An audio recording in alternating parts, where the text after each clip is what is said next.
नमस्ते दोस्तों। आज हम बात करने जा रहे हैं मॉलिक्यूलर मास के बारे में।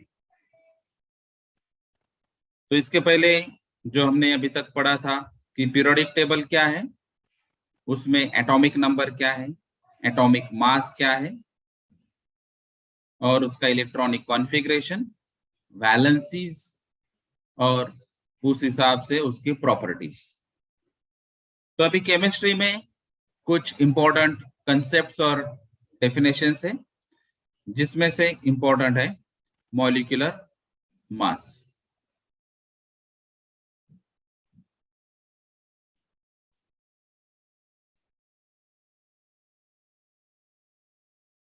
तो ये मॉलिक्यूलर मास क्या है? The molecular mass of a substance is the sum of atomic masses of all the atoms in a single molecule। यानी कि जो मॉलिक्यूल रहेगा वो मॉलिक्यूल में कितने एटम अवेलेबल है और उसके एटॉमिक मासेस क्या है, अगर वो आप देखेंगे, उसका एडिशन करेंगे तो वो बन जाएगा वो मॉलिक्यूल का मास, यानी कि मॉलिक्यूलर मास।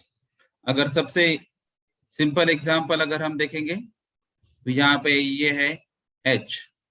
अगर आप केमिस्ट्री पॉइंट ऑफ व्यू देखेंगे, H यानी हाइड्रोजन। तो ये जो हाइड्रोजन है ये है हाइड्रोजन एटम, क्योंकि मैंने यहाँ पे सिर्फ H बताया। अगर मैं यहाँ पे H2 बताता हूं तो ये एक्चुअली हाइड्रोजन मॉलिक्यूल बन जाएगा। तो ये मॉलिक्यूल क्या होता है? जो सैटिस्फैक्टरी एलिमेंट रहेगा, जैसे यहाँ पे H और H में जो बॉन्डिंग है, जो इलेक्ट्रॉनिक शेयरिंग है, वो फुलफिल होती है और उसकी वजह से यहाँ पे मॉलिक्यूल बन जाता है। अगर ये मॉलिक्यूल है हाइड्रोजन का तो उसका रहेगा मॉलिक्यूलर मास। तो ये मॉलिक्यूलर मास कैसे हम यूज कर सकते हैं या निकाल सकते हैं? तो जैसे अभी हमने डेफिनेशन में पढ़ा है कि sum of atomic masses of all the items. तो सम करना है आपको एटॉमिक मासेस का। तो अभी हमने पीरियोडिक टेबल में देखा था कि हाइड्रोजन का एटॉमिक मास 1 है और यहाँ पे ये जो हाइड्रोजन एटम्स अवेलेबल है ये 2 है, यानी कि नंबर ऑफ एटम्स अगर आप पढ़ेंगे तो यहाँ पे 2 है और हर एक हाइड्रोजन एटम का एटॉमिक मास जो है वो 1 है। तो अगर आपको मॉलिक्यूलर मास कैलकुलेट करना है, मॉलिक्यूलर मास ऑफ हाइड्रोजन, तो हम कैसे यूज करेंगे उसको? तो इसमें जो 2 हाइड्रोजन एटम है और उसका जो एटॉमिक मास है वो 1 है, तो यहाँ पे ये 2 आ जाएगा। तो हाइड्रोजन का मॉलिक्यूलर मास जो है वो 2 आएगा।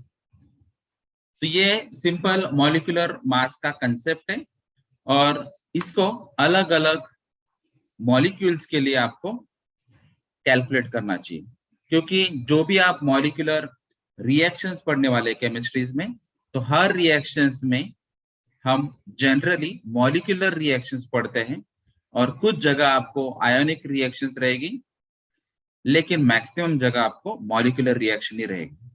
तो मॉलिक्यूलर रिएक्शंस आपको अगर पढ़ना है तो उसके लिए आपको मॉलिक्यूल्स और मॉलिक्यूलर मास भी मालूम चाहिए, क्योंकि मॉलिक्यूलर मास के बेसिस पे ही आपको इंडस्ट्रीज या लैबोरेटरीज में आप अगर देखेंगे तो वहां पे आपको मास के कैलकुलेशंस करना पड़ते हैं, उसको वेट में भी कन्वर्ट करना पड़ता है और कितने ग्राम्स या कितने किलोग्राम्स की आपको जरूरत है उसके लिए आपको मॉलिक्यूलर मास पता चलना चाहिए। तो अभी अलग अलग अगर एग्जांपल देखेंगे हम तो आपसे और ज्यादा क्लियर हो जाएगा कि इसमें मॉलिक्यूलर मास क्या है।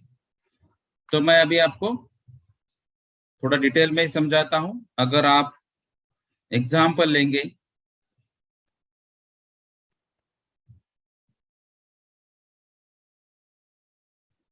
मॉलिक्यूलर मास ऑफ वाटर यानी कि पानी H2O, तो यहाँ पे मॉलिक्यूल क्या है? पानी यानी कि H2O। यहाँ पे उसमें अलग अलग कॉन्स्टिट्यूएंट्स क्या है, यानी कि कंपोनेंट्स क्या है ये वाटर में। तो यहाँ पे अभी मैं लिख रहा हूं कॉन्स्टिट्यूएंट। तो ये पहले आपको पता करना है कि ये मॉलिक्यूल में अलग अलग कॉन्स्टिट्यूएंट्स क्या है। ये कॉन्स्टिट्यूएंट एलिमेंट्स जिसको बोलेंगे हम। तो कॉन्स्टिट्यूएंट्स एलिमेंट्स में यहाँ पे आपको दिखाई देता है ये हाइड्रोजन है और ऑक्सीजन है। तो यहाँ पे आपको लिखना है हाइड्रोजन एंड ऑक्सीजन। अभी ये जो हाइड्रोजन और ऑक्सीजन एलिमेंट्स है, इसके एटॉमिक मासेस क्या है? तो ये आपको मालूम चाहिए पहले, एटॉमिक मासेस। तो हाइड्रोजन का एटॉमिक मास 1 है और ऑक्सीजन का एटॉमिक मास 16 है। तो यहाँ पे एटॉमिक नंबर और एटॉमिक मास में कंफ्यूज ना होइए, क्योंकि ऑक्सीजन का एटॉमिक नंबर 8 है और उसका एटॉमिक मास 16 है। अभी जो नंबर है यानी कि number of atoms in the molecule,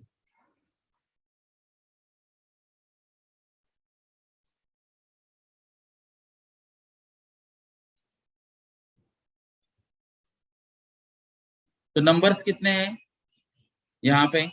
तो यहाँ पे आपको दिखता है H2 यानी कि हाइड्रोजन के 2 एटम्स है और यहाँ पे O सिंगल ही दिख रहा है यानी कि ऑक्सीजन का 1।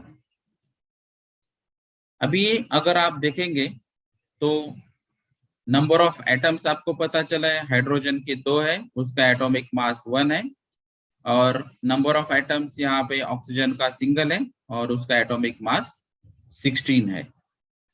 तो यहां से अभी आपको मॉलिक्यूलर मास की डेफिनेशन जो है वो क्या बताती है कि sum of the atomic masses of all the atoms in a single molecule.